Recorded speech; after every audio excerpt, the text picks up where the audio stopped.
है गयूं तेरी हस्ती में पाक वतन ए मेरे प्यारे वतन ए वतन प्यारे वतन।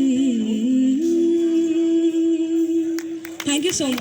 की तारीफ कर रहा हूँ माशाल्लाह अपनी यूनिवर्सिटी में माशाल्लाह इसने जो गायकी का फर्स्ट पोजीशन है और उसके बाद अभी तारू बाकी है और सबसे पहले भाई का पहले प्रोग्राम हुआ पिछली दफ़ा तो माशाल्लाह से गाना गाया, गाना नहीं बल्कि क्या है अंदाज में हम वेलकम कहते हैं लेकिन वक्त कम है तो इसकी बातें करेंगे।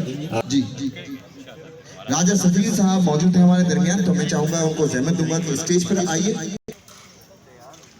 राजा सफीर भाई भी कमाल के हैं, जब भी हर दफ़ा हमारे साथ प्रोग्राम में आते हैं पीछे बैकअप भी करते हैं और इस वक्त हमारे दरमियान मौजूद हैं शहजाद भाई और राजा सफीर साहब और ये अपना अजरक का तोहफा दिया और दिया जा रहा है ताकि इस सुमैरा जावेद के प्रोग्राम को खूबसूरत बनाया जाए और यादगार रहे।